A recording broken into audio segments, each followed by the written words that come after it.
olha que é um pouco assim. Tipo, vive. Vive. O que é viver?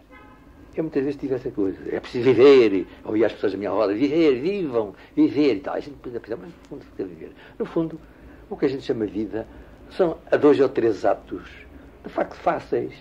O que se chama normalmente viver. O quê? Amar. Fazer amor. Não é? É a coisa José mais Gomes Ferreira. Aedo, Vate, Trovador. Comer, ou se andar, preferem, conversar, poeta. festas, bailar, tudo isto está ligado mais ou menos a certas coisas primitivas, não é? E sacrais, tudo isto tal. Mas isto é viver, não é? É relativamente fácil. Agora, o que me parece ser mais difícil é exatamente a grande invenção do homem, que é a palavra, não há dúvida nenhuma. Durante muitos anos esteve praticamente inédito como poeta, ensaísta e autor de ficção. No entanto, é do conhecimento público que a publicação sistemática da sua poesia, notoriamente a Poesia 1, se deve à iniciativa de 2 dos seus amigos, o Carlos de Oliveira e o Joaquim Namorado. Ora, eu pergunto, se tal não tivesse ocorrido, que iniciativas teria o seu autor tomado para fazer ouvir a sua voz? Bom, quando publiquei O Longe, lá para os anos 20, não é? Eu devo confessar aqui publicamente que estava completamente divorciado desse livro. Era um livro aristocrático, um livro que estava ao contrário de mim, não é? Aliás, eu tive sempre como eu explico na Memória das Palavras, houve sempre um desajuste entre mim, a vida e a expressão da vida, não é? E resolvi, de mim para mim, esconder-me. É verdade, isto não é literatura, a verdade é esta. É que eu senti que não era eu que totalmente tinha aparecido no longe, era outro diferente de mim. Não tinha encontrado ainda a expressão própria, a minha expressão própria. Estava longe do longe. Estava longe do longe, exatamente. E, aliás, chamei-lhe longe exatamente por isso. Eu conto essa história, de facto, na Memória das Palavras, que quando depois estava a rever aquilo, comecei a tentar encontrar um título para o livro e comecei essa coisa tão boa de encontrar títulos para livros, que gostei muito sempre. Comecei a escrever no papel, palavras, em toda altura. Mas isso é tão longe de mim, tão longe era uma palavra que eu tinha aprendido a amar pelo meu mestre Teixeira Pascoais. Teixeira Pascoais, que foi muito amigo, considero ainda hoje um bom mestre. Não falam nisso, é curioso.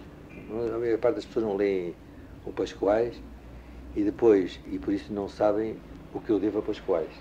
Mas os poetas, parece-me, são aqueles que encontram, na verdade, formas, os que se distinguem, são aqueles que encontram formas verbais, porque no fundo a poesia faz-se com palavras, na verdade.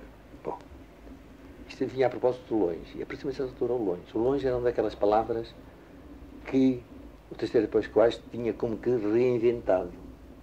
Isto, aliás, o que eu estou agora a dizer, é expresso pelo Unamuno. O Unamuno era muito amigo do Pascoais, era um grande amigo do Pascoais, e a certa altura ele diz mesmo isso. Ele como que inventou novas palavras, quer dizer, palavras que já existiam, mas que os poetas depois inventam, dão-lhe outro significado, carregam outro mistério. O caso, por exemplo, da palavra longe existia antes do Pascoais, mas o Pascoais deu-lhe uma outra significada, não é? Ou tem outras, penumbra, bruma. A bruma antes de Pascoais não significava a bruma nossa. É? A bruma antes de Pascoais e depois de Pascoais. Pascoais, exatamente. Bruma antes de Pascoais, bruma depois de Pascoais, longe antes de Pascoais. Então encontrei longe, mas longe nessa altura era um significado do próprio livro que estava já longe de mim naquela altura. Eu sempre tive esse condão, agora não, infelizmente, de publicar os livros quando já estava divorciado deles. Quando já não representavam nada para mim, eram cadáveres. A certa altura mesmo, eu fazia uma exibição de cadáveres, muitos mortos. E depois comecei a eu resolvi então ter esses mortos em casa, guardá-los. Depois de longe. Como vê, não me desviei muito. E claro, e o grande significa, por exemplo, além do mais, o Teixeira Pascoais, eu dizia, quando eu dizia ainda agora que era um grande extraordinário poeta, até isso tem o reencontro de grandes palavras, quer dizer, a transformação de palavras, das mesmas palavras, nas mesmas, nas outras. Isto. E então, nessa altura, adotei a palavra longe, exatamente porque o livro estava longe de mim, mas ao mesmo tempo, sem me furtar à ideia que eu tinha da palavra longe, que eu tanto gostava nessa altura, exatamente pelo contágio pascoalesco. Bom, mas o livro não me agradava, embora fosse um êxito na época. Foi um homem sempre afortunado nesse aspecto. Diz-me o Herberto Helder que os gêmeos têm muita sorte nessas coisas. E diz assim, lembre-se que são muito afortunados. O Fernando Pessoa era um gêmeo, diz-me ele. Você é um gêmeo, tem muita sorte os gêmeos. O meu filho também, que gosta assim de uma astrologia do ouvido, diz, tu és um gêmeo, tal, gostas das máscaras, tens muitas máscaras e eu tenho muitas. És um gêmeo. E eu, nessa altura, que não sabia que era gêmeo, nem conhecia o outro, meu gêmeo, no fundo, andamos com máscaras, somos dois tipos, e resolvi esconder-me e fazer a vida clandestina que fiz durante, até aos 48 anos, não é? Foi outra máscara? Outra máscara. Escondi-me, fiz o meu maqui, como sabe, eu conto isso na memória das palavras, não é? Escondi-me, uns brenhas e tal, escondi de mim, sobretudo de mim e dos outros que mudavam. Então, esse fulano, José Gomes Ferreira, era um homem que tinha feito alguns escândalos aos 20 anos, não é? Tinha feito. Agora, o Alexandre Pinheiro Torres, que está a escrever um ensaio sobre mim, foi à biblioteca e descobriu umas coisas que eu tinha escrito naquela altura.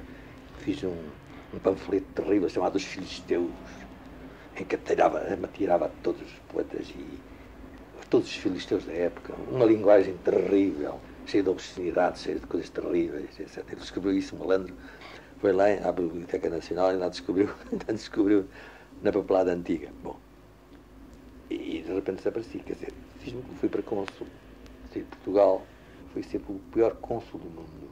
Aliás, andava com as piores pessoas da terra, não é? As pessoas, as boas famílias chateavam-me imenso, isso aqui entra, sempre me chatearam imenso. É um tipo que percebia muito pouco bacalhau. Fiquei a perceber alguma coisa, eu fazia as coisas muito sérias, quando era relatório, porque era escrito, era capaz de fazer um artigo de fundo, escrevia relatórios bonitos sobre o sal, fiquei a perceber imenso sal, muitas coisas assim, foi útil. Sobretudo, vivi bastante, comecei a viver, escondido, sempre, como poeta, sem nunca esquecer um único momento que era, no fundo, fundamentalmente isso, de facto, era um homem que queria lidar que lidava com as palavras, que se sentia que havia qualquer coisa que era preciso pescar, arrancar das palavras dos dias que me davam, não é? Que eu recebia.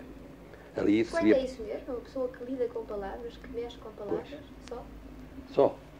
Não é só, evidentemente, isto é uma forma que a gente entender, mas olha que é um pouco assim, tipo vive. O que é viver? Eu muitas vezes tive essa coisa, é preciso viver, ouvia as pessoas da minha roda, vivam, viver e tal, a gente depois pensa, mas no fundo fica a viver. No fundo, o que a gente chama vida são a 2 ou 3 atos, de facto fáceis, que se chama normalmente viver. O quê? Amar, fazer amor, não é? É a coisa mais bem dividida e mais fácil do universo, não é? Até certa altura, pelo menos. Comer, andar, conversar, ir a festas, bailar, tudo isto está ligado mais ou menos a certas coisas primitivas, não é? E sacrais, tudo isso tal. Mas isto é viver, não é? Agora, o que me parece ser mais difícil é exatamente a grande invenção do homem, que é a palavra. Não há dúvida nenhuma. Ao princípio era o verbo, digo eu sempre, não é? Nisso, a Bíblia, ou os livros santos tinham razão. Ao princípio era o verbo. O verbo tudo criou, o homem tudo criou, não é? O homem criou tudo. E criou com a palavra, não há dúvida nenhuma. As próprias palavras depois, em certa altura, começaram a criar, por sua vez, o homem, não é? Quer dizer, com sistemas. Isto não é aderir a um estruturalismo fácil, um estruturalismo de magazine, não é? Eu devo dizer que sou um pouco ignorante destas questões, não é? Quer dizer, leio, como toda a gente livre sobre isso, etc. Percebo pouco, como toda a gente percebe, não é? Esses 5 anos na norueguesa foram muito importantes na minha vida, devo dizer já. Primeiro porque, de facto, respirava uma liberdade especial que aqui nessa altura não se respirava. Depois, portanto, eu respirei antes de respirarem aqui. Depois, certa liberdade de vida, de amar, de viver, de sentir, tudo isso é importante. uma experiência.